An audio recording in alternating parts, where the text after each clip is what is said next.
আজকে বাস্তব সংখ্যা ক্লাস 9 কোষে থেকে 1.3 আমরা সমাধান করব। তো সমাধানের আগে কতগুলো বিষয় আমাদের জানতে হবে। তো প্রথমে আমরা জানবো হচ্ছে মৌলিক সংখ্যা কি। তো একটা সংখ্যা কখন একটি মৌলিক সংখ্যা হবে। তো মনে রাখবে, যদি একটা শর্ট নোট, পি একটি মৌলিক সংখ্যা হয়, পি একটি মৌলিক সংখ্যা হয়, পি একটি মৌলিক সংখ্যা হয়, তাহলে দুইটা কন্ডিশন হোল্ড করতে হবে। কি কন্ডিশন? প্রথম কন্ডিশন হলো যে সংখ্যাটা মৌলিক সংখ্যা হবে সেই সংখ্যাটা একের থেকে বড় হতে হবে। ঠিক আছে, প্রথম কন্ডিশন হলো এটা। দ্বিতীয় কন্ডিশন কি বলছে, পি কে মানে যে সংখ্যাটা মৌলিক সংখ্যা হবে সেটা এক দিয়ে ভাগ করা যাবে এবং পিকে মানে মৌলিক সংখ্যাটা নিজেই নিজেকে ভাগ করতে পারবে। আর কিন্তু কোনো কন্ডিশন হোল্ড করা যাবে না। ঠিক আছে, এই দুইটা কন্ডিশনের বাইরে যদি কোনো কন্ডিশন হোল্ড করে তাহলে সেই সংখ্যাটা মৌলিক সংখ্যা কিন্তু হবে না। যেমন একটা উদাহরণ দিই, তাহলে ব্যাপারটা কিন্তু ক্লিয়ার হবে। ধরে নাও আমি তোমাকে বললাম দুই, এই যে সংখ্যাটি সেই সংখ্যাটিকে মৌলিক সংখ্যা, দুই সংখ্যাটিকে মৌলিক সংখ্যা। তার প্রথম কন্ডিশন হতে হবে যে সংখ্যাটা মৌলিক সংখ্যা সেটা প্রথম কন্ডিশন যে একের থেকে বড় হতে হবে। তাহলে এখানে যে সংখ্যাটি ধরলাম মানে পিটা এখানে কত, পিটা হচ্ছে 2, সেটা কিন্তু একের থেকে বড়। দেখো এক নম্বর কন্ডিশনটা হোল্ড করে দিচ্ছে, এক নম্বর কন্ডিশনটা হোল্ড করছে। দুই নাম্বারটা দেখো, পি পিকে বলছে এক দ্বারা ভাগ করা যায়। তার মানে এখানে পিকে এক দ্বারা ভাগ করা মানে দুইকে এক দ্বারা ভাগ করা যায়, ভাগ করলে ভাগফল হয়ে যাবে 2 এবং দুই এবং দিয়ে দেখো পি পিকে ভাগ করতে পারে। তার মানে দুই দুইকে ভাগ করতে পারে, ভাগফলটা কত হয়ে যাবে এক। আর কিন্তু কোনো কন্ডিশন হোল্ড করে না। তাহলে P P is equal to 2, এই ভ্যালুটা কিন্তু বা 2 এর ভ্যালুটা কিন্তু একটা মৌলিক সংখ্যা। এবার যদি বলি আমি 4, 4 এই সংখ্যাটি কি মৌলিক সংখ্যা, তো আমাদের প্রথম কন্ডিশন কি দেখা দরকার, যে পি এখানে 4, 4 এর ভ্যালুটা কিন্তু একের থেকে বড়। তাহলে প্রথম কন্ডিশন হোল্ড করছে। এবার দেখো দুই নম্বর কন্ডিশনটা কি বলছে, পি কে এক দিয়ে ভাগ করা যায়। পি কে এক দিয়ে ভাগ করা যায় মানে এখানে 4 কে এক দিয়ে ভাগ করা যায়, ভাগফল হয়ে যাবে 4, তাই তো। এবং দেখো 4 4 কে ভাগ করতে পারে, 4 4 কে ভাগ করতে পারে, তাহলে ভাগফল হয়ে গেল 1। আরও কিন্তু কন্ডিশন হোল্ড করা হয়। কি বলতো, এই যে 4 সংখ্যাটি দেখো 2 দিয়ে কিন্তু ভাগ করা যায়, ভাগফল হয়ে যাবে কত 2। তাহলে আমরা কি দেখতে পাচ্ছি, 4 সংখ্যাটিকে 1 দিয়েও ভাগ করা যায়, 2 দিয়েও ভাগ করা যায়, আবার 4 নিজে নিজেকে ভাগ করতে পারে। তো এই দুইটা কন্ডিশনের বাইরেও একটা এক্সট্রা কন্ডিশন হোল্ড করছে। এই এক্সট্রা কন্ডিশন হোল্ড করার দরুন এই 4 যে সংখ্যাটা সেই সংখ্যাটা কিন্তু মৌলিক সংখ্যা না। ঠিক আছে, তাহলে মৌলিক সংখ্যা হতে হলে এই দুইটা কন্ডিশনের বাইরে কোনো কন্ডিশন হোল্ড করা যাবে না। বিশেষ করে এই 2 নম্বর কন্ডিশনটা, 2 নম্বর যে সংখ্যাটা মৌলিক সংখ্যা হবে সে নিজে নিজেকে ভাগ করতে পারবে, বাকি অন্য কোনো সংখ্যা দিয়ে ভাগ করতে কিন্তু পারবে না। ঠিক আছে, তাহলে মৌলিক সংখ্যা কোনগুলো দেখবে, 2, 3, 5, 7, তারপরে হচ্ছে 8 হবে না, 9ও হবে না, 11 হবে, 13 হবে, এগুলো সংখ্যা কিন্তু হচ্ছে এইভাবে চলতে থাকা সংখ্যাগুলো কিন্তু হচ্ছে মৌলিক সংখ্যা। ঠিক আছে, তাহলে মৌলিক সংখ্যা হতে হলে এই দুইটা কন্ডিশন হোল্ড করতে হবে। এরপরে আমরা জানবো হচ্ছে উৎপাদক। কি বলছে উৎপাদক ডেফিনেশনটা, যে সংখ্যাগুলো গুণ হয়ে অন্য একটি সংখ্যা তৈরি করে সেগুলোই বলছে সেই সংখ্যার উৎপাদক। একটা উদাহরণ দিই তাহলে কিন্তু ব্যাপারটা ক্লিয়ার হবে। ধরে নাও আমি 12 লিখলাম। 12 সংখ্যাটা কোন কোন দুইটা সংখ্যা দেখো গুণ করে লেখা যায়, 2 আর 3, 2 আর 3। তাহলে এই 2 আর 3, 2 আর 3 না ভুল, একটু ভুল বললাম, 12 হচ্ছে 4 আর 3 এর গুণফল। ঠিক আছে, 12 হচ্ছে 4 আর 3 এর গুণফল। তাহলে এখানে দেখো 4 ও 3 বলছে 12 এর উৎপাদক, 12 এর উৎপাদক, উৎপাদক বুঝেছেন, 4 আর 3 হচ্ছে 12 উৎপাদক। এবার যদি বলি হচ্ছে 20 উৎপাদকগুলো কোনগুলো, তো আমি যদি বলি এখানে দেখো 20 কে লেখা যায় 2 গুণন 2 গুণন 5, তাহলে 20 উৎপাদক কি কি হবে, 2 আর 5, 2 আর 5 হলো 20 এর উৎপাদক। তাহলে যে সংখ্যাগুলির দ্বারা একটা অন্য সংখ্যা গঠিত হয় সেই সংখ্যাগুলোই হচ্ছে সেই সংখ্যার উৎপাদক, উৎপাদক। আমরা কোষে থেকে 1.3 তে চলে যাই। 1 নম্বর কোশ্চেনটা কি বলছে, যে ভাগ না করে নিচের কোন সংখ্যাগুলির দশমিকের বিস্তার বলছে সসীম হবে। তো এখানে যে সংখ্যাগুলো দেওয়া আছে সেই সংখ্যাগুলো দেখো পি বাই কিউ আকারে আছে, তার মানে মূল সংখ্যা। পি বাই কিউ আকারে থাকা সংখ্যাগুলো কি হয়ে যায়, মূল সংখ্যা। তো মূল সংখ্যা কোনটা তোমার দেখে বুঝতে হবে, বা কোন সংখ্যাগুলি দশমিকের বিস্তার করলে সসীম হবে সেটা তোমাকে নির্ণয় করতে হবে। তার আগে কতগুলো জিনিস আমরা আগে বুঝে নিই। ধরে নাও আমি পি বাই কিউ আকারে একটা সংখ্যা নিলাম 1/4। 1/4 এই সংখ্যাটা যদি আমি ভাগ করি, ভাগফল হয়ে যাবে 0.25, 0.25। কারণ দেখো 1কে 4 দিয়ে ভাগ করবো, 1কে 4 দিয়ে ভাগ করলে ভাগ যাবে না, তো সেই জন্য দশমিক নিতে হবে 0, 4 দুগুণ 8, এখানে হচ্ছে 2 নামবে, দশমিকের জন্য 0, 4 5 20। সেই জন্য 1/4কে যদি আমি ভাগ করি, ভাগফল হয়ে যাবে 0.24। ঠিক আছে, আচ্ছা এরপরে আমি যদি 100কে 15 দিয়ে ভাগ করি তাহলে ভাগফল হয়ে যাবে 6.66। এইভাবে চলতে থাকবে। দেখো এখানে আমি ভাগটা করছি 15 দিয়ে ভাগ করছি, তাহলে 6 15 90, 90 যাচ্ছে, তাহলে এখানে 10 নামবে, এখানে 10, তাহলে 10 যাবে না ভাগ 15 দিয়ে, সেই জন্য আমরা কী করবো, দশমিক নেব, 0 নিলাম, আবার 6 বাদ দেবো, দেখো এখানে 90, আবার দেখো 10 আসলো, দশমিকের জন্য 0, আবার 6 নিলাম, সেই জন্য 90। আর কিন্তু দেখো এইভাবে চলতে থাকবে, ভাগফলটা মিলবে মিলবে না, এইভাবে চলতে থাকবে। এবার যদি আমি তোমাকে বলি 35কে 10 দিয়ে ভাগ করো, দেখো ভাগফলটা হয়ে যাবে 3.5, 3.5। কারণ 35কে যদি তুমি 10 দিয়ে ভাগ করো তাহলে ভাগফলটা দেখো 3 বাদ যাবে প্রথমে, 30, 5 নামলো, যাবে না ভাগ, দশমিক নিলাম 0, 5 10 50। এবার 126কে যদি 25 দিয়ে ভাগ করো, দেখো ভাগফল হয়ে যাবে 5.04, 5.04 ভাগ করে দেখবে। ঠিক আছে, 5.04। তো দেখো এই যে সংখ্যাগুলো নিলাম পি বাই কিউ আকারে মূল সংখ্যাগুলো, কোনোটার ভাগফল মিলে যাচ্ছে, কোনোটার ভাগফল কিন্তু চলতে থাকছে, তাই তো। তো ভাগ করে এটা আমরা বুঝতে পারলাম, কিন্তু তোমাকে কোশ্চেন এখানে বলছে যে ভাগ না করে বলতে হবে। তো ভাগ না করে আমরা কি করে বুঝবো, একটা জিনিস মাথায় রাখবে, এই যে পি বাই কিউ আকারে কোনো সংখ্যার উপরেরটাকে বলছে হচ্ছে লব আর নিচেরটাকে বলছে হর। এই হরের সংখ্যাটা নিয়ে কাজ করবো, হরের সংখ্যাটা নিয়ে কাজ করবো। যখন এই ধরনের অঙ্ক বলবে যে ভাগ না করে কোন সংখ্যাটা দশমিকের বিস্তার সসীম হবে, সেক্ষেত্রে কিন্তু হরের যে সংখ্যাটা সেটা নিয়ে কাজ করবো। এই হরের সংখ্যাটা মনে রাখবে, এই হরের সংখ্যাটা মৌলিক উৎপাদক 2 আর 5 অথবা শুধু 2 শুধু 5 হয় তাহলেই কিন্তু একমাত্র এর ভাগফলটা সসীম হবে। সসীম মানে মিলে যাবে, ঠিক আছে? কি বললাম? হরের যে সংখ্যাটা সেই সংখ্যাটার মৌলিক উৎপাদক। মৌলিক সংখ্যা আমি বললাম আর উৎপাদকও বলছি। তার মানে যে সংখ্যাটা হরে থাকবে সেই সংখ্যাটার গুণফল মৌলিক সংখ্যা হতে হবে এবং সেই সংখ্যায় 2 আর 5 থাকতে হবে এবং 2 2 থাকলেও হবে বা 2 সংখ্যাটা থাকলেও হবে, 5 সংখ্যাটা থাকলেও হবে। এবার আমি এক এক করে ব্যাপারটা আসি। এখানে যেমন দেখো 1/4 এই যে সংখ্যাটার হর কত? 4, সেই 4 1 কে যদি দেখো 4 দিয়ে ভাগ করলে ভাগফলটা মিলে যাচ্ছে। এইজন্য বলছি এই যে দশমিকের বিস্তার এটা কিন্তু সসীম। সসীম মানে মিলে গেছে, সসীম। এটা তো ভাগ করে বুঝলাম, ভাগ না করে কি করে বুঝবো? এই নিচের সংখ্যাটা নিব, নিচের সংখ্যাটা দেখো দুইটা মৌলিক সংখ্যা আমরা গুণফলে লিখব। কি কি? 2 গুণন 2। আমরা এই 4 সংখ্যাটা 2 গুণন 2 যে লিখলাম এটা হচ্ছে 4 এর উৎপাদক কোনটা হবে? তাহলে 4 এর উৎপাদক 2, 4 এর উৎপাদক 2, 4 এর উৎপাদক 2 দেখে আমরা কিন্তু বলে দেব যে এই যে ভাগফলটা কিন্তু সসীম হবে। এখানে যেমন 15, 15 কে দেখো আমরা এভাবে লিখতে পারি 3 আর 5 এর গুণফল। 3 আর 5 এরা কি? এরা হচ্ছে মৌলিক সংখ্যা এবং এরা উৎপাদক। কার উৎপাদক? 15। কিন্তু নিয়ম বলছে যে এই যে উৎপাদকগুলো থাকবে হয় 2 5 থাকবে অথবা শুধু 2 শুধু 5 থাকতে হবে, অন্য কোনো সংখ্যা থাকবে না। যদি অন্য কোনো সংখ্যা থাকে তাহলে ভাগফলটা কিন্তু মিলবে না। তার মানে এই ধরনের ভাগফল দেখে আমরা বলবো যে এই দশমিকের বিস্তার কিন্তু সসীম নয়। এখানে দেখো 10 সংখ্যাটা আমি কি লিখতে পারি? 2 আর 5। তো 2 আর 5 হওয়ার দরুন কিন্তু ভাগফলটা মিলে যাচ্ছে, সেই জন্য এই যে দশমিকের বিস্তার সেটা হয়ে যাবে সসীম। আর এখানে 25 দেখো কোন দুইটা মৌলিক সংখ্যার উৎপাদক এখানে লেখা যায়? 5 আর 5, শুধুমাত্র 5 থাকলেও হবে, 2 আর 5 থাকলেও হবে, শুধু 2 থাকলেও হবে, শুধু যেমন এই যে 4 এখানে 2 আছে মৌলিক উৎপাদক। এখানে দেখো 2 আর 5 দুইটাই আছে, এখানে শুধু 5 আছে। আর এখানে কিন্তু 3 আর 5 হওয়ার দরুন মানে 2 আর 5, 2 আর 5 এছাড়া অন্য কোনো সংখ্যা হবে না। যদি হয় তাহলে সেটা কিন্তু সসীম নয়, ঠিক আছে? আমরা এরপর এক এক করে অঙ্কগুলো আসি। নোটটা লিখে নিতে পারো যে সংখ্যাগুলো আমি বললাম বা যে নিয়মটা আমি বললাম যে কোনো মূল্য সংখ্যার হরের উৎপাদক যদি শুধুমাত্র 2 ও 5 এবং শুধু 2 ও 5 শুধু 5 হয় তবে সংখ্যাটির দশমিকের বিস্তার সসীম হবে। এবার প্রশ্ন হলো অঙ্কগুলো আমরা করবো কি করে? এক নম্বর অঙ্কটা আসি। দেখো এখানে কিন্তু ভাগ না করে তোমাকে বলতে হবে। প্রথম যে কোশ্চেনটা আছে 17 নিচে 80, তাহলে এক নম্বর কোশ্চেনে 1 এর 1, তাহলে এইভাবে লিখবে শুরুটা যে 17 নিচে 80 এর হর, এর হর, হর কত? উপরেরটা লন নিচেরটা হর 80। 80 দেখবে কোন মৌলিক সংখ্যাগুলোর উৎপাদক? কি বলো? কোন মৌলিক সংখ্যাগুলোর উৎপাদক? মৌলিক সংখ্যা সব থেকে ছোট হচ্ছে 2। সেই জন্য কি করবে? যে সংখ্যাটা থাকবে সেটা প্রথমে 2 দিয়ে ভাগ করার চেষ্টা করবে। আমরা সমস্ত উৎপাদক কিন্তু মৌলিক সংখ্যা নিয়ে আসার চেষ্টা করবো, ঠিক আছে? সেই জন্য আমরা 2 দিয়ে ভাগ করবো। এখানে তো 4 দিয়েও যেত, এখানে 5 দিয়েও যেত, কিন্তু আমরা চেষ্টা করবো সব থেকে ছোট মৌলিক সংখ্যা দিয়ে ভাগ করা।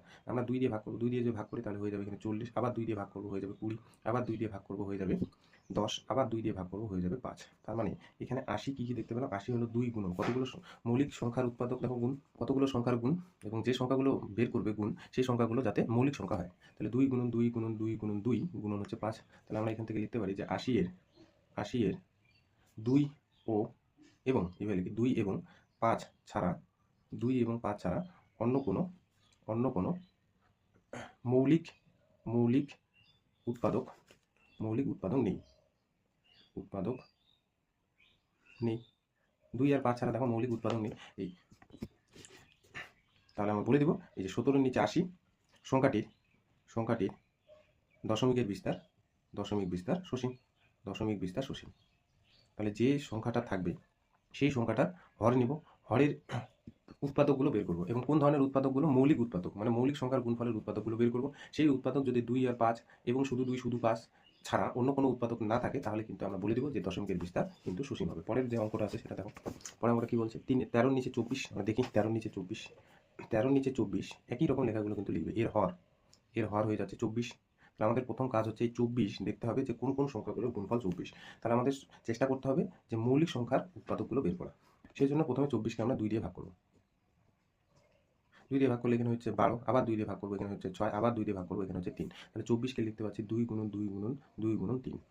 তাহলে এই যে 13কে যদি 24 দিয়ে ভাগ করি তাহলে ভাগফল কিন্তু সসীম হবে না। কেন বলতো? কারণ হচ্ছে এখানে এই যে 24 সংখ্যাটার যে উৎপাদক বেরোলো 2 আর 3। তাহলে আমি কি বলছি? নিয়ম বলছে যে শুধুমাত্র 2 আর 5 থাকলে হবে, শুধু 2 থাকতে হবে অথবা শুধু 5, অন্য কোনো সংখ্যা থাকা চলবে না। সেক্ষেত্রে এই অঙ্কটা কিন্তু সসীম বিস্তার হবে না। লেখাটা কি লিখবো? 24-এর এবার লিখবো 24-এর মৌলিক উৎপাদক, 24-এর মৌলিক উৎপাদক 2 ছাড়াও অন্য একটি মৌলিক উৎপাদক 3 আছে। তাহলে এই কন্ডিশনটা হোল্ড করলো না। এই কন্ডিশন হোল্ড না করার জন্য আমরা বলে দিব 13 নিচে 24 এই সংখ্যাটির দশমিক বিস্তার সসীম নয়। একই রকম নিয়মে কিন্তু 3 4 5 এই অঙ্কগুলো করবে, ঠিক আছে? যদি দেখো 2 5 আর 2 5 বাদে অন্য কোনো মৌলিক উৎপাদক আছে তাহলে কিন্তু সেটা দশমিক বিস্তার সসীম হবে না। এরপরে 2 নম্বর কোশ্চেনটা কি বলছে দেখো, যে নিচের প্রত্যেক সংখ্যার দশমিকে বিস্তার করে ও কি ধরনের দশমিকের বিস্তার পাবো সেটা কিন্তু তোমাকে নির্ণয় করতে বলছে বা লিখি। তাহলে এখানে দেখো পি বাই কিউ একটা সংখ্যা আছে, তার মানে মূল সংখ্যা। তো মূল সংখ্যা প্রথমটার ক্ষেত্রে 1-কে 11 দিয়ে ভাগ করতে বলছে। যে ভাগফল যে বের হবে সেই ভাগফল সংখ্যাটিকে দেখে তোমার বলতে হবে যে এই যে সংখ্যাটির ভাগফল যেটা আসলো সেটা দশমিকের বিস্তার কি ধরনের দশমিক। এখানে দেখো 1 নম্বর অঙ্কটার ক্ষেত্রে 1-কে 11 দিয়ে ভাগ করতে বলছে। তো 1-কে 11 দিয়ে ভাগ করবে, 1-কে 11 দিয়ে ভাগ করবে। তো যেহেতু 1-কে 11 দিয়ে ভাগ করা যাচ্ছে না প্রথম অবস্থায়, সেজন্য একটা দশমিক নেবে, দশমিকের জন্য শূন্য, তবু যাচ্ছে না সেজন্য আরেকটা কিন্তু শূন্য নিতে হবে যাতে এখানে আমি বসাতে পারি। তাহলে 9-11 99, তাহলে 99 হচ্ছে এখানে 1, দশমিকের জন্য একটা শূন্য আসলো কিন্তু 10 যাবে না, সেজন্য আরেকটা কিন্তু শূন্য নিতে হবে। সেজন্য দেখো এখানে আমি আরেকটা শূন্য লিখলাম, 9-11 99, 9-11 99, আবার কিন্তু 1 আসলো, দশমিকের জন্য শূন্য, আবার কিন্তু এখানে একটা শূন্য বসাতে হবে এবং আমি এখানে আবার কিন্তু এখানে একটা শূন্য লিখলাম, 9-11 99। তাহলে এই যে ভাগফলটা, এই যে ভাগফলটা এখানে দেখো চলতেই থাকবে, এই যে ভাগফলটা এটা কিন্তু চলতেই থাকবে। তাহলে এখানে কি পেলাম 1/11, এই যে ভাগ করলে ভাগফলটা কীরকম পেলাম 0.090909 এইভাবে চলছে। যদি এইভাবে কোনো সংখ্যা চলতে থাকে তাহলে এটাকে লেখার স্টাইল হলো 0.09 তার মাথায় পৌনঃপুনিক, এইভাবে দেওয়া মানে দেখো 090909 এই সংখ্যাটা পরপর রিপিট আছে, যদি রিপিট থাকে তাহলে এই সংখ্যাগুলোর মাথায় কিন্তু পৌনঃপুনিক দিয়ে দেবো এবং এটা আমরা লিখে দেবো এটি একটি আবৃত্ত দশমিক। দশমিকের বিস্তার কীরকম বলছে, যদি এরকম করে মিলে না যায় তাহলে এই যে দশমিকের বিস্তার সেটা কিন্তু একটি আবৃত্ত দশমিক বিস্তার, আবৃত্ত দশমিক দশমিক বিস্তার। ঠিক আছে, একটা জিনিস এখানে বলি, ধরে নাও তুমি ভাগ করলে কোনো একটা সংখ্যাকে, ভাগ করার পর 0.1234 1234 1234 এইভাবে আসে, এইভাবে চললো। তাহলে এই যে দশমিক দিয়ে 1234 এই সংখ্যাটা, তারপরে দেখো 1234, তারপরে 1234, তারপরেটাও যদি 1234 হয় তাহলে এটা সমান সমান এইভাবে লেখা যায় 0.1234। এই সংখ্যাটা যেহেতু রিপিট হচ্ছে প্রথমটায় আর শেষটায় দিবে, প্রথমটায় আর শেষটায় দিবে। যদি এরকম থাকতো 0.123 123 123 এভাবে চলতে থাকতো তাহলে এইভাবে দিতে 0.123। যেহেতু এই সংখ্যাটা পরপর রিপিট আছে তাহলে 1-এর মাথায় দিবে আর 3-এর মাথায় দিবে পৌনঃপুনিক। ঠিক আছে, তার মানে এই সংখ্যাটা কিন্তু রিপিটেড। তাহলে 1/11 মানে 1-কে 11 দিয়ে ভাগ করলে ভাগফলটা চলতেই থাকছে, সেই জন্য এটা আবৃত্ত দশমিক। আর যদি মিলে যায় তখন সেটা কি বলবো, আরেকটা উদাহরণ নিই। পরে অঙ্কটা দেখো যে 5-এর নিচে 8, 5-এর নিচে 8, তাহলে 5-এর নিচে 8 আছে, তাহলে 5-কে আমরা 8 দিয়ে ভাগ করবো, 5-কে হচ্ছে 8 দিয়ে ভাগ করবো। তাহলে 5-কে 8 দিয়ে ভাগ করা যাবে না প্রথম অবস্থায়, সেই জন্য দশমিক নেব, 6-8 48 নিলাম, এখানে 2, দশমিকের জন্য শূন্য আসলো, 8 2 16, তারপরে এখানে 4 নিলাম, তাহলে এখানে শূন্য, সরি এখানে শূন্য নিলাম দশমিকের জন্য, তাহলে এখানে 5 8 40। তাহলে আমরা কি পেলাম যে 5-এর নিচে 8 এটা যদি আমি ভাগ করি ভাগফলটা হচ্ছে 0.625। তাহলে এখানে আমরা লিখে দেবো, যেহেতু উত্তরটা মিলে যাচ্ছে পৌনঃপুনিকের ব্যাপার নেই সেই জন্য এটা লিখবো এটি একটি কি দশমিক, সসীম, সসীম বিস্তার, সসীম দশমিক বিস্তার, সসীম দশমিক দশমিক বিস্তার, সসীম দশমিক। সসীম মানে মিলে গেছে, ঠিক আছে, সসীম মানে মিলে যাবে ভাগফলটা, ভাগশেষ এখানে শূন্য হতে হবে, আর ভাগশেষ যদি রিপিটেড এরকম করে আসে তাহলে এটা আবৃত্ত দশমিক, তার দশমিকের বিস্তার এটা হয়ে গেল সসীম দশমিক বিস্তার। 3 নাম্বারটা দেখো, 3-এর নিচে 13, এটা করে দিই, হ্যাঁ 3-এর নিচে 13 আছে, 3-এর নিচে 13, তাহলে 3-কে 13 দিয়ে ভাগ করতে হবে, 3-কে 13 দিয়ে ভাগ করতে হবে, 13, যেহেতু যাবে না দশমিক নিলাম শূন্য, 2 বার যাবে, 13 2 26, তো এখানে আসবে 4, আর দশমিকের জন্য শূন্য, আবার দেখো 3 13 39, যতক্ষণ না রিপিট আসবে ততক্ষণ পর্যন্ত কিন্তু ভাগটা করেই যেতে হবে। তাহলে এখানে আসলে 1, দশমিকের জন্য শূন্য, যেহেতু এখানে 10 আছে এখানে 13 আছে সেজন্য ভাগটা যাবে না, সেজন্য একটা কি নেবো, শূন্য নেবো যাতে এখানে একটা শূন্য দেওয়া যায়। তারপরে এখানে নিব হচ্ছে 7 7 13 91, তাহলে এখানে আসলো 9, দশমিকের জন্য শূন্য, আবার কিন্তু এখানে 6 বাদ দিব, 6 13 78, 6 13 78, তাহলে এখানে আসলো 2, এখানে আসলো 1, দশমিকের জন্য শূন্য, তাহলে এখানে নিয়ে নেবো হচ্ছে 9 বাদ, 9 নিলে হয়ে যাবে 117, তাহলে এখানে 3 থাকলো শূন্য, রিপিট কিন্তু এখনো আসেনি দেখো, তাহলে 13 2 26, 26, এই যে রিপিট আসা শুরু হয়ে গেছে। এরপরে দেখো 4, তাহলে এখানে 4, এই যে এখানে আসলো দশমিকের জন্য কত শূন্য, তার মানে পরেরটা যদি আমি লিখতাম 3 13 কত হতো 39, এইভাবে কিন্তু ভাগফলটা চলতেই থাকছে। ঠিক আছে, তাহলে এখানে দেখো এই যে এতদূর অবধি যে পেলাম, আরও এখান থেকে কিন্তু আমি এখান থেকে কিন্তু আরও এরকম পাবো, সেজন্য এখানে কীভাবে লিখবো যে 3-এর নিচে 13 এটা যে আমি পেলাম কীরকম করে পেলাম 0.23076923 এইভাবে পাবো, এইভাবে পাবো। যেহেতু 2 3 থেকে আবার শুরু হলো, কোথায় গিয়ে শেষ হবে 9, আবার এরকম করে রিপিট করে চলতে থাকবে, সেই জন্য এটা আমি লিখবো 0.230769, এই 9-এর মাথায় পৌনঃপুনিক দেবো আর 2-এর মাথায় পৌনঃপুনিক দেবো। তাহলে এই যে সংখ্যাটির বিস্তার একটি কি, একটি আবৃত দশমিক বিস্তার, একটি আবৃত দশমিক বিস্তার। তাহলে কি পেলাম যে কোনো মূল সংখ্যার যদি আমি ভাগ করি তাহলে ভাগফলের দশমিকের বিস্তার একটা হতে হবে, একটা হতে পারে সসীম দশমিক বিস্তার আর একটা হতে পারে আবৃত দশমিক বিস্তার, যদি মূল সংখ্যাটি মূলদ সংখ্যা হয়। ঠিক আছে, আবৃত দশমিক বিস্তার। তাহলে বাকি যে 3টা অঙ্ক আছে সেটা কিন্তু বাড়িতে হোমওয়ার্ক করবো। দেখো 5 নাম্বারটা কি বলছে, 5-এর নিচে 7 ও 9-এর নিচে 7 এর মধ্যে 3টি ভিন্ন অমূল্য সংখ্যা লিখি। এই যে 5-এর নিচে 7 এটা একটা মূল সংখ্যা, 9-এর নিচে 7 এটাও একটা মূল সংখ্যা, তাহলে দুটি মূল সংখ্যার মাঝে তোমাকে 3টি অমূল্য সংখ্যা নির্ণয় করতে বলছে।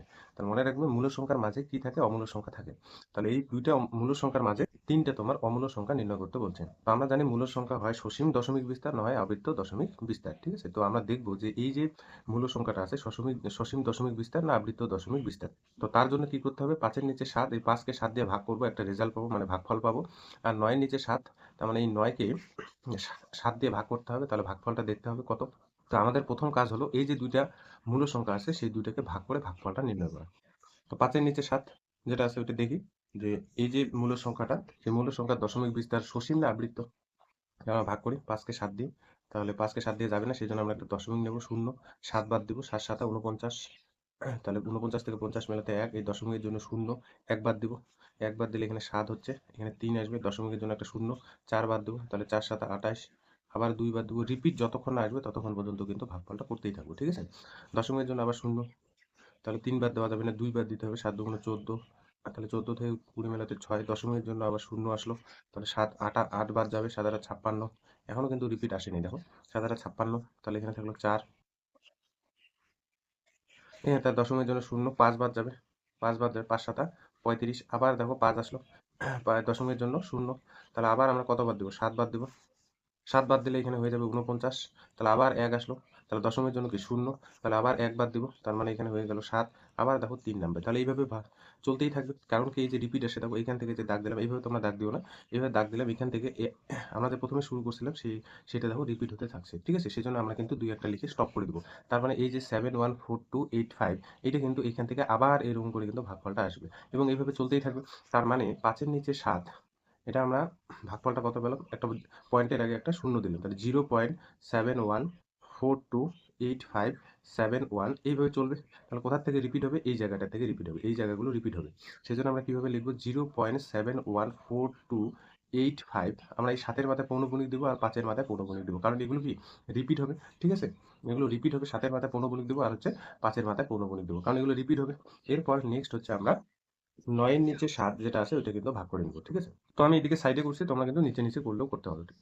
9-এর নিচে 7, তার মানে 9-কে 7 দিয়ে ভাগ করতে হবে, একবার যাবে, 7-কে 7, তাহলে 2 আসলো, তাহলে 2-কে যাবে না, দশমিক নেব, শূন্য, 7 2 14, তাহলে 20 মেলাতে 6, দশমিকের জন্য শূন্য, 8 বাদ যাবে, 7 8 56, 4 আসবে, দশমিকের জন্য শূন্য, 5 বাদ যাবে, 5 7 35, তাহলে এখানে আসবে হচ্ছে 5 শূন্য, তাহলে 7 বাদ যাবে, 7 7 49, এখনো কিন্তু রিপিট আসেনি, 1, তাহলে দশমিকের জন্য শূন্য, 1 বাদ যাবে, তাহলে 7-কে 7, এখানে 3 আসলো, তাহলে দশমিকের জন্য শূন্য, 4 বাদ যাবে, 4 7 28, ঠিক আছে, 4 বাদ যাবে, 2, তাহলে দশমিকের জন্য আবার এখানে একটা শূন্য, তাহলে 2 বাদ যাবে, 2 যদি বাদ যায় তাহলে এখানে হয়ে গেল 14, 20 মেলাতে এখানে হয়ে গেল 6, তাহলে দশমিকের জন্য এখানে শূন্য, ঠিক আছে, তাহলে 8 বাদ যাবে, 7 8 56, এখানে 4, এই যে দেখো এখান থেকে কিন্তু রিপিট হচ্ছে, এই যে এগুলো কিন্তু রিপিট হচ্ছে এইখান থেকে, সেজন্য আমরা স্টপ করে দেবো, এইভাবে চলবে, তার মানে এইভাবে ভাগফলটা চলতেই থাকবে, এখানেও ডট ডট করে ছেড়ে দিলাম, এইভাবে চলতে থাকবে, তার মানে কি পেলাম, এই যে 9-এর নিচে 7 ভাগফলটা কি পেলাম, 1.2857142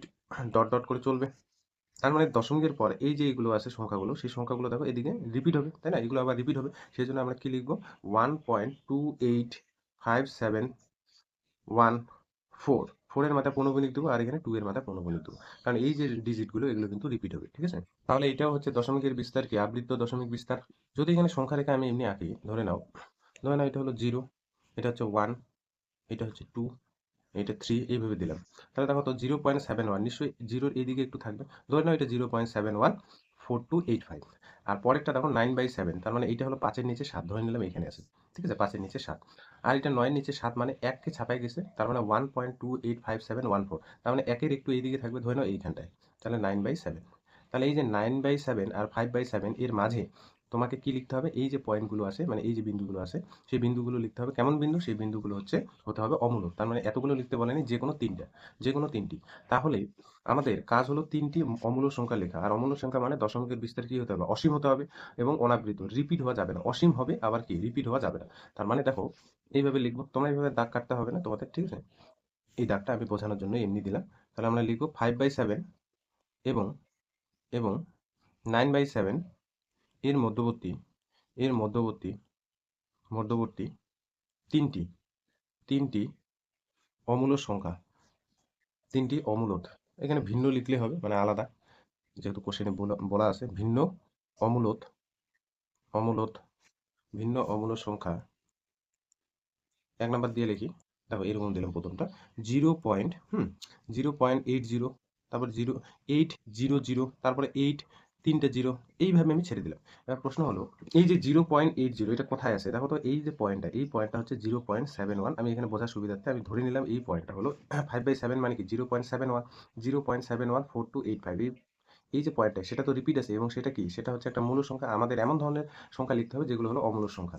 তাহলে আমি যে এখানে 0.81 লিখলাম সেটা নিশ্চয়ই এই যে 7 এর একটু এদিকে আছে, ধরে নাও এইদিকে, এই পয়েন্টটা ধরে নাও লিখলাম, এই পয়েন্টটা, এবং সেই পয়েন্টটা দেখো আমি রিপিট করে লিখিনি। প্রথমে দিলাম 80, তারপরে 800, তারপরে 8000, মানে তিনটে লিখলাম, এইভাবে ছেড়ে দিলাম। এইভাবে ছেড়ে দেওয়া মানে এটা হচ্ছে একটা কি, অমূল সংখ্যা। অসীম যেতে হবে এবং রিপিটেড থাকা যাবে না, রিপিটেড সংখ্যা থাকা যাবে না। অসীম হবে কিন্তু অনাবৃত হবে না, মানে রিপিট হবে না। 80 পয়েন্টটা আমি 80 লিখতে পারবো না, তারপর হয়তো একটা জিরো বৃদ্ধি করলাম, তারপর একটা আর একটা জিরো বৃদ্ধি করলাম, পরেরটা যদি লিখতাম 8 4টা জিরো, তারপর একটা 8 5টা জিরো, এইভাবে লিখে কিন্তু ছেড়ে দেবো। ঠিক আছে, তাহলে এটা গেল 80, 800, 8000। তারপরটা আমি লিখলাম, ধরে নাও এই পয়েন্টটা লিখবো, এই পয়েন্টটা একটু আরেকটু বৃদ্ধি করবো, ধরে নাও এটা আমি লিখলাম, কিন্তু এর মধ্যেই হতে হবে, কিন্তু 1.285714 এর মধ্যে হতে হবে। তাহলে আমি পয়েন্টটা ধরে নাও 90 কেউ লিখলো, 90, তারপরে 9 তিনটে জিরো, তারপরে 9 চারটে জিরো, এরকম করে কিন্তু লিখে ডট ডট করে ছেড়ে দিতে হবে। হ্যাঁ, ধরে নাও তারপরটা আমার একের মধ্যে থাকতে হবে, তো 1.28 এর মাঝে থাকতে হবে। ধরে নাও পয়েন্টটা আমি লিখলাম 0.95, তারপরে 9 5 কয়টা বৃদ্ধি করবো, দুইটা, তারপরে 9 5 কয়টা লিখবো, তিনটা লিখবো। এইভাবে কিন্তু আমাদের ছেড়ে দিতে হবে। তাহলে এটা হলো 5/7 এবং 9/7 এর মধ্যবর্তী তিনটি অমূল্য সংখ্যা। ঠিক আছে, তাহলে 6 নাম্বারটা তোমরা কিন্তু বাড়িতে করো। ঠিক আছে, 6 নাম্বারটা বাড়িতে করো একই রকম, এখানে দুইটি নির্ণয় করতে বলছে। 6 নাম্বারটা একটু তোমাদের শর্টকাট করে বলে দিই, কিন্তু প্রসেসটা একই রকম কিন্তু যাবে। ঠিক আছে, এই যে 3/7 আর হচ্ছে 1/11, এইটা দুইটা সংখ্যাকে ভাগ করবে। তাহলে 3/7 কে ভাগ করবে, ভাগ করে দেখবে একটা আবৃত দশমিক বিস্তার পাবে, যেহেতু এটা p/q আকারে একটা মূল সংখ্যা, এটা দেখবে ভাগ করে আসবে 0.428571, আর 4 এর মাথায় পৌনঃপুনিক আর হচ্ছে 1 এর মাথায় পৌনঃপুনিক, কারণ এতদূর সংখ্যাগুলো যে আছে লিখলাম এগুলো কিন্তু রিপিট হলো। ঠিক আছে, আর 1/11 দেখবে এটা ভাগ করার পর আসবে 0.090909, তাহলে এইভাবে চলবে। তাহলে রিপিট কোথায় হলো 0.09, তাহলে জিরোর মাথায় পৌনঃপুনিক আর হচ্ছে 1 এর মাথায়, সরি, জিরোর মাথায় পৌনঃপুনিক আর 9 এর মাথায় পৌনঃপুনিক। তাহলে আমি যদি সংখ্যা রেখা এমনি সংখ্যাটা আঁকি না, তাহলে ধরে নাও এটা হলো 0, এটা হচ্ছে 1। তাহলে এই যে এইটা হলো ধরে নাও 0.09, মানে কি জিরোর একটু বেশি থাকবে এই দিকটা ডান দিকে, তাহলে এইটা হচ্ছে 1/11, আর এইটা হলো 0.42, তার মানে একেরও আগে কিন্তু। এক হতে গেলে কি 0.999, তারপরে এক হবে, তার মানে এটা 42, মানে ধরে নাও এই জায়গাটায় আছে। তাহলে 3/7, 3/7 সেটাই হচ্ছে 0.428571। এই যে এই পয়েন্টটা হলো 0.428571। তাহলে 1/11 আর 3/7 এর মধ্যবর্তী তোমার দুটি, ধরে নাও এইটা আর এটা তোমাকে নির্ণয় করতে বলবে। অসংখ্য আছে অমূল্য সংখ্যা, তার মধ্যে যে কোনো দুটি তোমার লিখতে বলছে। তাহলে এইটার একটু বেশিটা আমি এরকম করে লিখতে পারি, ধরে নাও 1/11 এর আর 3/7 এর মধ্যবর্তী আমি দুটি লিখলাম, একটা হলো 0.10 100 100 এইভাবে লিখে ডট ডট করে ছেড়ে দিলাম একটা। তারপরে ধরে নাও আমি লিখলাম হচ্ছে 0.20 তারপর 200 200 এইভাবে লিখে কিন্তু ছেড়ে দেবো। কারণ দেখো এই যে সংখ্যা দুইটা যে লিখলাম, এই সংখ্যা দুইটা কিন্তু 3/7 আর 1/11 এর মধ্যবর্তী কোনো একটা সংখ্যা, এবং সেই সংখ্যাগুলো দেখো অমূলত, কারণ এগুলো রিপিট হচ্ছে না। প্রথমে 10 এমনি উচ্চারণের সুবিধার্থে, তারপরে 100, তারপরে 1000। ঠিক আছে, এইভাবে করে লিখলাম। যদিও এটা উচ্চারণটা এইভাবে কিন্তু পয়েন্টের পরে ঠিক না, পয়েন্টের পরে উচ্চারণটা 10, প্রত্যেকটা ডিজিট উচ্চারণ করতে হয়। ঠিক আছে, 10 100 100 এইভাবে। তাহলে এই যে দুটি সংখ্যা লিখলাম, সেই সংখ্যা দুটি কিন্তু একটা অমূল্য সংখ্যা। তাহলে শুধুমাত্র তোমরা ভাগফলটা করে দেখবে যে এটা আসে কিনা, যদি আসে তাহলে কিন্তু অ্যান্সার এই দুটো লিখলেই হবে, আগের দুটোর মতো। এরপরে দেখো 7 নম্বরের কোশ্চেনটা কি বলছে, নিচের সংখ্যাগুলির মধ্যে কোনটি মূল সংখ্যা এবং কোনটি অমূল্য সংখ্যা সেটা বলছে লিখতে বলছে। ঠিক আছে, তাহলে মূল সংখ্যা কাকে বলবো, যে সংখ্যাগুলোকে p/q আকারে প্রকাশ করা যায়, আর যেটা হচ্ছে p/q আকারে প্রকাশ করা যায় না। তাহলে প্রথমটা দেখো √47, আমি বলছিলাম যে রুট থাকা মানেই কিন্তু সেটা অমূল্য সংখ্যা, সেটা কিন্তু একদমই না। রুটটা যদি রুটের বাইরে যদি সংখ্যাটা বের হয়ে যায় তাহলে সেটা কিন্তু p/q আকার ধারণ করে। তাহলে প্রথমে হচ্ছে √47, তাহলে √47 দেখো এই যে সংখ্যাটা রুটের বাইরে তুমি বের করতে পারবে না, তাহলে এই যে √47 এটা কিন্তু একটা কি, অমূল্য সংখ্যা, অমূলত সংখ্যা। রুটের বাইরে যদি বের না হয় তাহলে এই ধরনের সংখ্যাগুলো কি হয়ে যাবে, অমূল্য সংখ্যা। তারপরে দেখো √625, এটা কিন্তু রুটের বাইরে বের হবে, কারণ রুটের ভেতরে তুমি লিখতে পারবে 25 × 25, দেখবে 25 আর 25 যদি গুণ করো না তাহলে 625, আর রুটের বাইরে তাহলে একটা বের হয়ে যাবে, তাহলে কত হয়ে যাবে 25, কারণ রুটের ভেতরে দুটি যদি সংখ্যা একই থাকে তাহলে একটা বের হবে, তাহলে এইটা কিন্তু হয়ে যাবে কি, মূলদ সংখ্যা। তাহলে এটা হয়ে যাবে মূলদ সংখ্যা। তারপরে দেখো কত আছে, 3 নাম্বারটা আছে 6.5757 ডট ডট, তাহলে 6.5757 এইভাবে চলছে। তাহলে এটাও কিন্তু একটা মূল সংখ্যা, কারণ কি বলতো, এটা হচ্ছে p/q আকারের কোনো একটা সংখ্যা। তার মানে এই যে এটাকে যদি লিখি 6.57 এবং 5 এর মাথায় পৌনঃপুনিক দিই, 7 এর মাথায় পৌনঃপুনিক দিই, তাহলে এই যে দশমিকের বিস্তার, একটা আবৃত দশমিক বিস্তার, আর আবৃত দশমিক বিস্তার কোন সংখ্যায় পাওয়া যায়, মূলদ সংখ্যায় পাওয়া যায়। ঠিক আছে, মূলদ সংখ্যায় পাওয়া যায়, সেই জন্য এটা কিন্তু হয়ে যাবে মূলদ সংখ্যা, মূলদ সংখ্যা। আবৃত দশমিক বিস্তার মূলদ সংখ্যায় কিন্তু পাওয়া যায়। তার মানে মূলদ সংখ্যা পি বাই কিউ আকারে এই সংখ্যাটাকে প্রকাশ করা যাবে। তারপর একটা দেখো 1.101001000, তারপরে 1 ডট ডট করে ছেড়ে দিছে। তার মানে এখানে পয়েন্টটা আগে লিখি 1.10100100001 ডট ডট করে ছেড়ে দিছে। তাহলে এইটা কিন্তু একটা অমূলদ সংখ্যা। কারণ দেখো এটা তুমি পৌনঃপুনিক আকারে লিখতে পারবে না। দশমিকের পরে এই যে এটা 10, তারপরে 100, তারপরে 1000 এরকম করে আছে। তার মানে এটা হয়ে গেল অমূলদ সংখ্যা। কারণ এটা অমূলদ সংখ্যা কি? অমূলদ সংখ্যা কি হবে? অসীম আর হচ্ছে অনাবৃত, রিপিট হবে না। তাহলে এটা হয়ে গেল অমূলদ সংখ্যা। অমূলদ সংখ্যা। বুঝা গেছে? এরপরে দেখো 14 কোশ্চেনগুলো, হ্যাঁ, এমসিকিউ গুলো করে এই পার্টটা আজকে শেষ করব। তো এখানে সঠিক যে অ্যান্সারটা সেটা কিন্তু নির্বাচন করতে হবে। তাহলে 1 নম্বর কোশ্চেনটা কি বলছে যে √5 এর যদি দশমিক বিস্তার করি তাহলে কি বলছে? এটি একটি সসীম দশমিক, একটি সসীম এবং আবৃত দশমিক, একটি অসীম এবং অনাবৃত দশমিক। ডি নাম্বার বলছে কোনটি নয়। প্রথমে বুঝতে হবে যে এই যে সংখ্যাটা সেই সংখ্যাটা কি সংখ্যা, মূলদ সংখ্যা, অমূলদ সংখ্যা, পূর্ণ সংখ্যা, কি সংখ্যা, সেই সংখ্যাটা কিন্তু প্রথমে বুঝতে হবে। ঠিক আছে? একটা জিনিস মনে রাখবে, যদি কোনো একটা সংখ্যা পি বাই কিউ আকার ধারণ করে তাহলে সেই সংখ্যাটা বলছে মূলদ সংখ্যা। মূলদ সংখ্যা। মূলদ সংখ্যা। আর মূলদ সংখ্যা এই যে পি বাই কিউ আকারে যখন কোনো সংখ্যা থাকবে মূলদ সংখ্যা, যদি যদি এটা আমরা ভাগ করি তাহলে দুই ধরনের কিন্তু আমরা ভাগফল পাবো। কি? একটা হচ্ছে সসীম দশমিক বিস্তার, তার মানে মিলে যাবে সসীম দশমিক বিস্তার, আর একটা হচ্ছে আবৃত দশমিক বিস্তার। আবৃত দশমিক বিস্তার। আর যদি কোনো সংখ্যাকে পি বাই কিউ আকারে লেখা না যায় তাহলে সেই ধরনের সংখ্যাগুলোকে আমরা বলবো হচ্ছে অমূলদ সংখ্যা। অমূলদ সংখ্যা। আর যদি কোনো সংখ্যা অমূলদ সংখ্যা হয় তাহলে মনে রাখবে সেই সংখ্যার যে দশমিক বিস্তার সেটা কিন্তু অসীম ও অনাবৃত হবে। অসীম ও অনাবৃত হবে। তার মানে অনেক দূর পর্যন্ত চলবে কিন্তু রিপিট আর হবে না। ঠিক আছে? অনাবৃত। তাহলে সসীম ও অনাবৃত হবে। তাহলে এই যে এখানে দেওয়া আছে √5, √5 সংখ্যাটাকে কি সংখ্যা দেখো তো? এটা হচ্ছে একটা অমূলদ সংখ্যা। তাহলে যদি এটা অমূলদ সংখ্যা হয়, পি বাই কিউ আকারে লেখা যায় না √5, যদি এটা অমূলদ সংখ্যা হয় তাহলে এখানে কোন অপশনটা সঠিক হবে? C number. কারণ একটি অসীম ও অনাবৃত দশমিক বিস্তার আমরা পাবো। একটি অসীম ও অনাবৃত দশমিক বিস্তার পাবো। এরপর 2 নম্বর কোশ্চেনটা কি বলছে যে দুটি অমূলদ সংখ্যার গুণফল সর্বদাই অমূলদ সংখ্যা হবে, সর্বদাই মূলদ সংখ্যা হবে, সর্বদা একটি পূর্ণ সংখ্যা হবে, মূলদ কিংবা অমূলদ সংখ্যা হবে। তাহলে আমরা দেখে নিই একটা উদাহরণের দ্বারা। এটা গেল 1 নাম্বারটা। এইভাবে নোটটা মনে রাখবে। ঠিক আছে? তাহলে এটা অ্যান্সার কি হলো? অ্যান্সার হয়ে গেল সি নাম্বার অপশনটা। 2 নাম্বার বলছে দুটি অমূলদ সংখ্যার গুণফল। ধরুন আমি লিখলাম যে √5 আর হচ্ছে √7। তাহলে আমাদের গুণফলটা কত হলো? √35। তাহলে এটা কিন্তু একটা অমূলদ সংখ্যা হলো। তাহলে আমরা দেখতে পেলাম দুটি অমূলদ সংখ্যার গুণফল একটা অমূলদ সংখ্যা। আবার ধরে নাও আমি এরকম গুণটা করলাম √5 ইন্টু √5। তাহলে এটা কত হবে? 5। আর 5 মানে হয়ে যাবে এটা কি? একটা মূলদ সংখ্যা। তার মানে আমরা কি দেখতে পেলাম? যে দুটি অমূলদ সংখ্যা গুণ করলে অমূলদ সংখ্যা পাচ্ছি কিংবা মূলদ সংখ্যা পাচ্ছি। তাহলে কোন অপশনটা সঠিক হবে? D number. মূলদ কিংবা অমূলদ সংখ্যা দুটি কিন্তু আমরা পেতে পারি। ঠিক আছে? এবার হচ্ছে পাই এবং 22 এর নিচে 7। এই যে পাই এবং 22 এর নিচে 7 এটা কিন্তু কোশ্চেনে আসে। ঠিক আছে? পরীক্ষায় এটা ইম্পর্টেন্ট। পাই এবং 22 এর নিচে 7 এই নাম্বার অপশনে বলছে দুটি মূলদ সংখ্যা, দুটি অমূলদ সংখ্যা। পাই মূলদ সংখ্যা এবং 22 এর নিচে 7 অমূলদ সংখ্যা। পাই হচ্ছে অমূলদ সংখ্যা এবং 22 এর নিচে 7 হচ্ছে মূলদ সংখ্যা। তাহলে 3 নাম্বার। দেখো 22 এর নিচে 7 এই যে সংখ্যাটা আসলো সেটা কিন্তু পি বাই কিউ আকারের কোনো একটা সংখ্যা। তার মানে নিশ্চিত পি বাই কিউ আকারের কোনো একটা সংখ্যা লেখা মানে এটা হয়ে যাবে মূলদ সংখ্যা। পি বাই কিউ আকারের সংখ্যা মানে সেটা হয়ে যাবে মূলদ সংখ্যা। আর পাই মানে মনে রাখবে 3.1428 এইভাবে চলতে থাকে কোনো একটা সংখ্যা। তাহলে এই যে সংখ্যাটা বা ভাগফলটা বা দশমিকের বিস্তারটা অসীম এবং অনাবৃত। তার মানে অসীম আর অনাবৃত হয়ে গেলে এটা হয়ে গেল অমূলদ সংখ্যা। অমূলদ সংখ্যা। অমূলদ সংখ্যা। সেই জন্য অপশন কোনটা হবে? D number. তাহলে পাই একটা অমূলদ সংখ্যা আর 22 এর নিচে 7 হয়ে গেল একটা কি? মূলদ সংখ্যা। তারপরে এখানে 4 নম্বর কোশ্চেনটা কি বলছে? দুটি মূলদ সংখ্যার মধ্যে কোনো মূলদ সংখ্যা নেই, একটি মাত্র মূলদ সংখ্যা আছে, অসংখ্য মূলদ সংখ্যা আছে, কোনো অমূলদ সংখ্যা নেই। তাহলে আমরা একটু আগে একটা কিন্তু কোশ্চেনে আমরা দেখতে পেলাম 5/7, 9/7 এর মধ্যে 3টি অমূলদ সংখ্যা। 3টি কেন? এখানে অনেক অমূলদ সংখ্যা পাওয়া যাবে। সেই জন্য অপশনটা কি বলছে? দুটি অমূলদ সংখ্যার মধ্যে আমরা কি পাবো বলতো? সি নাম্বার অপশনটা হবে অসংখ্য মূলদ সংখ্যা কিন্তু পাবো আমরা। আচ্ছা, আমি এটা 5 নাম্বারের কোশ্চেনটার ক্ষেত্রে বলে দিলাম যে দুটি অমূলদ সংখ্যার মাঝে অসংখ্য মূলদ সংখ্যা পাবো। আবার 4 নাম্বারটার ক্ষেত্রে একই রকম কিন্তু, হ্যাঁ, ঠিক আছে? দুটি মূলদ সংখ্যার মাঝে কিন্তু অসংখ্য মূলদ সংখ্যা আমি পাবো। দুটি মূলদ সংখ্যার মাঝে অসংখ্য মূলদ সংখ্যা আছে আর দুটি অমূলদ সংখ্যার মাঝে কিন্তু কি? অসংখ্য অমূলদ সংখ্যা আছে। এটা মনে রাখো। আর জিরো সংখ্যাটি কি? জিরো সংখ্যাটা বলছে অখণ্ড সংখ্যা কিন্তু পূর্ণ সংখ্যা নয়। তো আমরা জানি অখণ্ড সংখ্যা 0 থেকে শুরু হয়, পূর্ণ সংখ্যা 0। কাজে এ নাম্বার অপশনটা হবে না, কারণ সেটা একটা পূর্ণ সংখ্যা। তারপরে বলছে পূর্ণ সংখ্যা কিন্তু অমূলদ সংখ্যা নয়, কারণ 0 কে পি বাই কিউ আকারে লেখা যায়, সেটা মূলদ সংখ্যা। এখানে বলছে মূলদ সংখ্যা নয়, তো বি নাম্বার অপশনটা হবে না। সি নাম্বার অপশনটা কি বলছে? মূলদ সংখ্যা। ঠিক আছে? মূলদ সংখ্যা 0 হচ্ছে মূলদ সংখ্যা কিন্তু বাস্তব সংখ্যা নয়, কারণ 0 একটা কি? বাস্তব সংখ্যা। তাহলে ডি নাম্বার অপশনে কি বলছে? অখণ্ড সংখ্যা, পূর্ণ সংখ্যা, মূলদ সংখ্যা এবং বাস্তব সংখ্যা কিন্তু অমূলদ সংখ্যা নয়। তাহলে পি বাই কিউ আকারে সেটা লেখা যায় না, সেই জন্য সেটা অমূলদ সংখ্যা নয়। তাহলে ডি নাম্বার অপশনটা কিন্তু সঠিক। ঠিক আছে? তাহলে আজকে এতটুকুই থাক। নেক্সট পার্টে আমরা কিন্তু বাকিগুলো, ঠিক আছে?